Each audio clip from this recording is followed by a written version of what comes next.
मैं गंगा किनार तो पहुंच चुकी हूँ, लेकिन गंगा किनार को टूटी हुई बर्तन भी नहीं मुझे मिल रहे हैं। मैं वो बर्तन में लेकर के जाऊंगा अपने बेटा। आइए श्रीमान, छोटी सी बच्ची आरती कुमारी, जय भोला।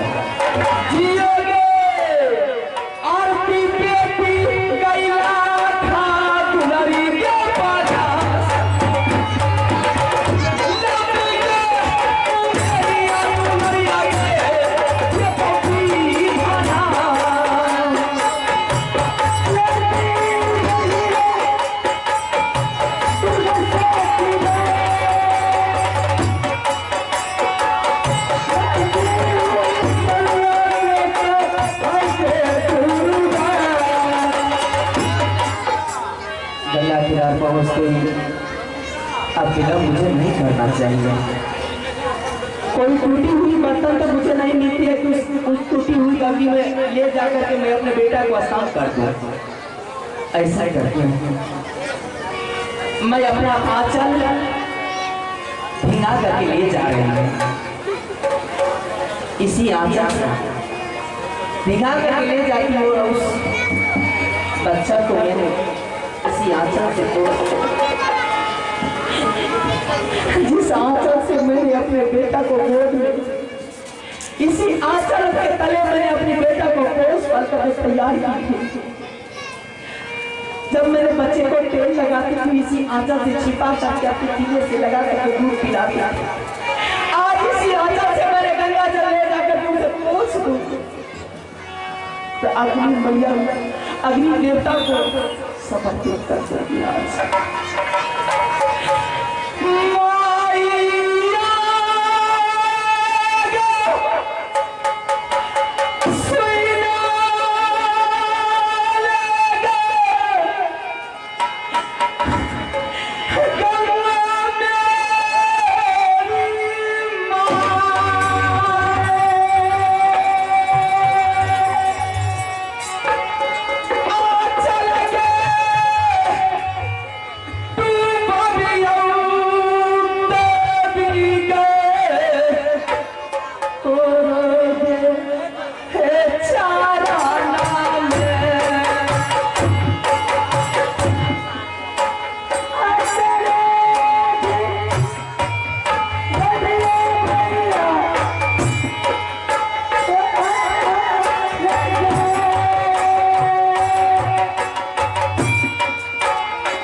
परमात्मा मैं क्या कर दिया, जुल्म कर दिया, जुल्म कर दिया। मैं सोचा मिर्गा समझ के मैंने एक अभागा औरत पर मैंने काम चला दिया। आए थे गंगा किनारे पानी पीने के लिए और इसी आदमी के लिए पानी ले जाती। माँ होगा तुम्हें माँ, मैं मिर्गा समझ के मैंने काम चला दिया।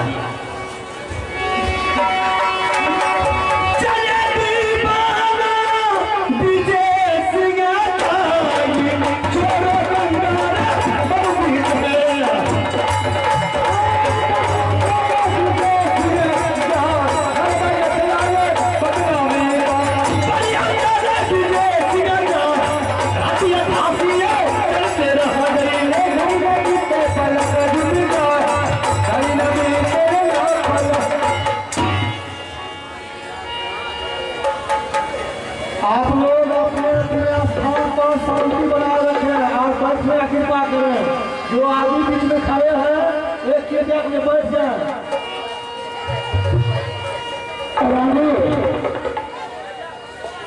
रानी हमसे वादा करके गई है कि स्वामी जाने में मुझे जितना देर हो जाए लेकिन कफन गंगा जल लेकर के आने में मुझे कोई विलंब नहीं हो। मैंने बेटा के लिए एक एक लकड़ी चूर करके बेटा के लाश के पास मैंने जमा कर दिया,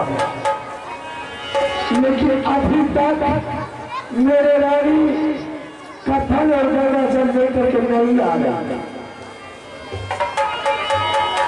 अगर मैं बेटा का लाश इस जंगल में छोड़ करके जा रहा हूं रानी का पता लगाने के लिए, हो सकता है कोई जानवर मेरे बेटा का लाश खा गया है तो छतरी का घर में विनाश हो जाए। मैंने अपने बेटा का लाश भगवान के ऊपर छोड़ करके जा रहा हूं रानी के बारे में पता लगाने के लिए। रानी गई तो गई कहां और अभी तक लौट करके आई नहीं। चलो बाबू से जंगल में जा रानी के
करेंगे। दिनेश जी चाय दुकान वाले हैं, उनसे आग्रह है नाच वालों के लिए जल्दी से चाय भेजने का कृपा करें। दिनेश जी चाय वाले हैं दुकान, उनसे आग्रह है नाच वाले के लिए चाय भेजने का कृपा करें। कमेटी का ऑर्डर है। मैं देख रहा हूँ सच में रानी बाजार से बेटा के लिए कफन लेकर के वापस गंगा जी में आई। रानी के गले में कफन है, लेकिन मेरे बहुत आश्चर्य की बात देख रहा हूँ कि रानी का धार है, रानी का सर है पानी में, दोनों पैर है ऊपर। हो सकता है बेटा के लिए जल भर रही थी, उसी वक्त बेटा का याद आ गया, रानी अपने होश आवाज को खो बैठी। ठीक है, मैं इसे प्यार से जगा करके ले जाऊंगा जिस जगह मेरा बेटा का रहा।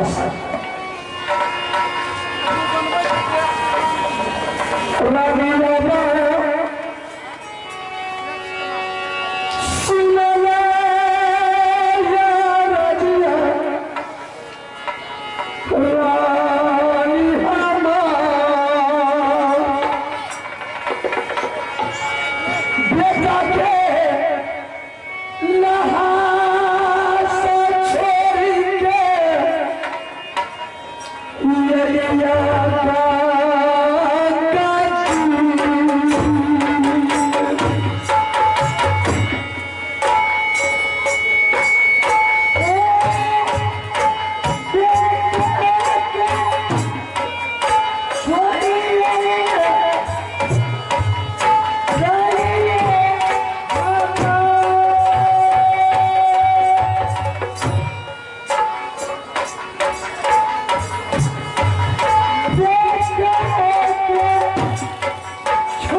लेकिन रानी तो ये जिंदा नहीं है।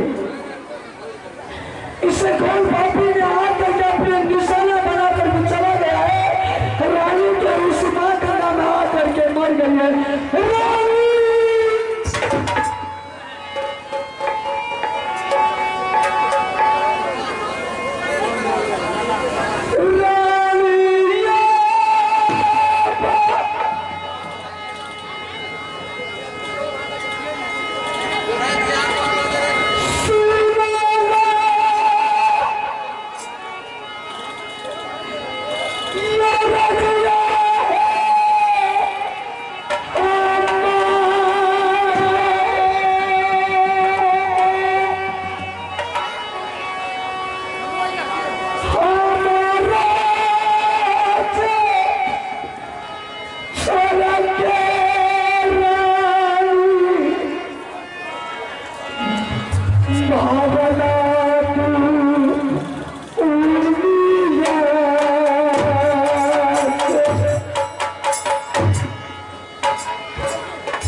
चल कोई बात नहीं,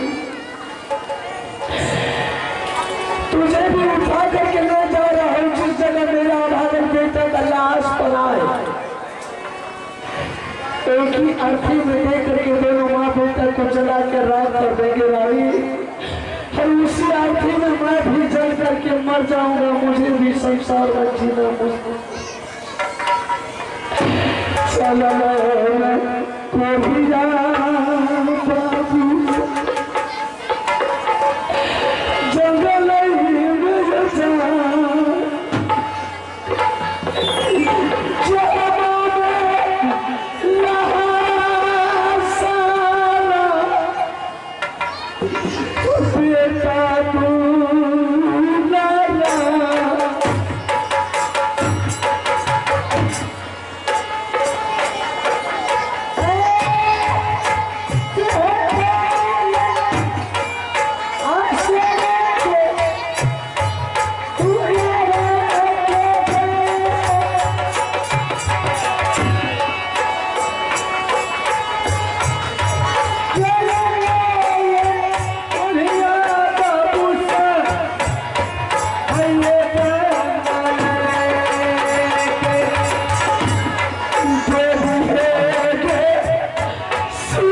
हंसेंगे भी, ये कलाकार है, कभी रुला देते हैं, कभी हंसा देते हैं। मैंने बेटा के दरबार में छोड़ करके मैं छोटी रानी के नहर पहुंचा तो छोटी रानी वहां भी नहीं है। आखिर रानी गई कहाँ? कुछ समझ में नहीं आ रहा कि आगे हम क्या करेंगे क्या नहीं करेंगे। ना ही बाबू भगत सिंह मिल रहा है, ना ही उसकी पत्नी मिल रही है। अगर वो दोनों का उपस्थित में अगर चलाते तो कल मुझे जवाब देना पड़ेगा। ठीक है, लौट करके जा रहे हैं। किसी तरह हम अपने हाथों से बेटा को संस्कार कर देंगे, और संस्कार करने के बाद आगे जो भी कुछ जवाब देना पड़ेगा खुद में जवाब दे देंगे। क्योंकि अगर बेटा को लाश वगैरह नहीं चलाते थे, कामरों के का कोई भी छत्री मुझे बोलने के लिए नहीं देंगे कि आज आला सिंह के दरबार में एक लाश पड़ा है, उसके लिए कोई जवाब नहीं। राज मोहब्बत चल गए, बेटा को संस्कार कर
अचानक आज मुझे कौन सा सजा मिल रहा है कि लाश भी गायब हो गया था।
आज मैं समझ रहा हूँ कि तुम्हारा सेवा करना मेरा व्यर्थ हो गया है।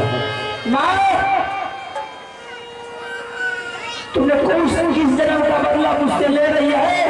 अगर तुझे मारना था तो मुझे मार कर ले जाते, लेकिन मासूम बच्चा को मार कर ले गई है। अगर तुम बेटा को मार कर ले गई है माँ, तो मैं अपना जान बूझ करके तुम्हारे कदमों में अपना प्राण त्याग दूंगा। गुरु महाराज, आज मैं अपना प्राण त्यागने के लिए जा रहा हूं। अगर आप में शक्ति है, अगर गुरु चेला का नाता आप रखने के लिए चाहते हो, तो खुद आकर के मुझे दर्शन दे, वरना आज से कोई भी शिष्य गुरु पर विश्वास नहीं करेगा। गुरु हमारे मैं सबसे बड़ा भक्त हूँ। मैंने आज तक गुरु हमारे का कोई ऐसा चीज मैंने पूरा नहीं किया, नहीं भजन में, नहीं कीर्तन में, नहीं सेवा में। मैंने गुरु महाराज का पूजा करता रहा, लेकिन आज तक वही बदला मुझसे ले रहा है कि मैंने उसका सेवा किया तो मेरा सारा परिवार बर्बाद हो गया है। माँ, सारे देवताओं मिल करके मेरे घर को बर्बाद कर दिया है। तो अगर सारा परिवार मेरा बर्बाद हो गया तो अकेला मैं जिंदगी में कष्ट कर क्या करेंगे? मैं भी अपना प्राण का आहुति अभी इसी वक्त दे रहा हूँ।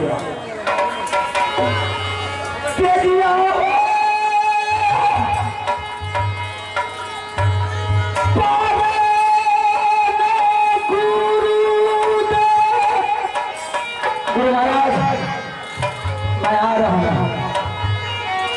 अरे इस दुनिया से अच्छा है कि आपके चरणों में जाकर के मरेंगे तो कम से कम स्वर्ग तो मिलेगा।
आगे तुम्हें दरबार में शाम उठा करके गिर गया, किस लिए गिर गया, क्यों गिरा?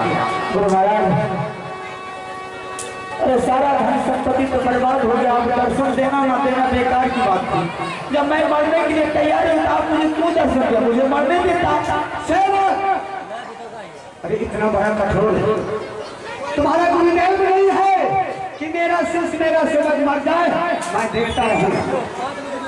गुरु महाराज, आप मेरे कष्टों के बारे में भली भांति जानते हैं, आप तीनों लोग के जाता है, फिर भी आपसे पूछ रहे हैं कि तुम्हारे पास क्या दिक्कत है, क्या तकलीफ है? अरे मैंने तुमसे पूछ रहा हूँ इसलिए कि तुम अगर कोई मुसीबत कोई जरूरत हो तो कम से कम गुरुदेव से आकर तुम्हें मिलना चाहिए, गुरुदेव को मुलाकात करना चाहिए, लेकिन आकर तुम्हें यह दरबार में उठा कर मिल गया।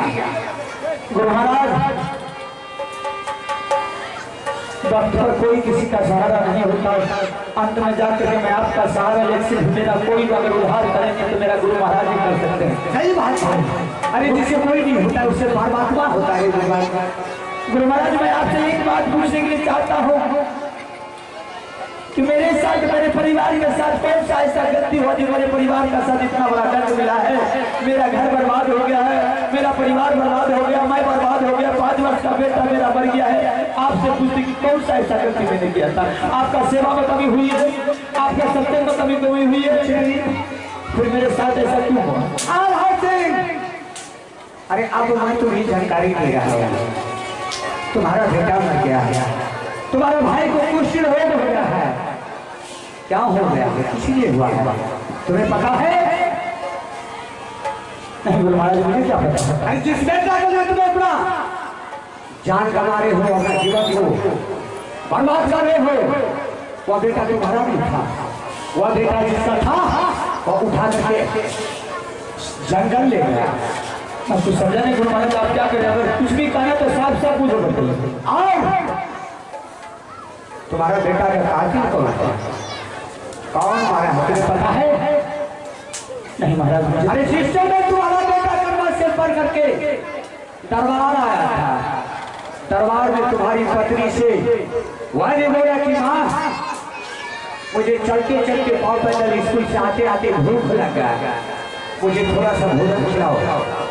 लेकिन वह नागिन क्या तुम्हारा पत्नी ने वह भोजन की तैयारी किया और भोजन में 1 किलो जादू का शहद डाल करके उसे खिला दिया। जिस वक्त वह ने भोजन खिलाई उसी बात में तुम्हारा बेटा अपना प्राण छोड़ गया।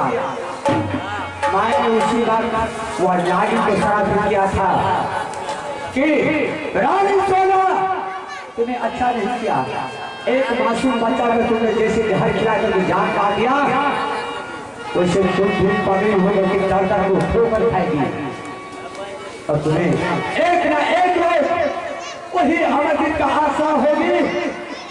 जब तक अमरजीत तुम्हें सर पर हाथ नहीं देंगे तब तक तुम्हें ठीक नहीं हो सकती है। गुरु महाराज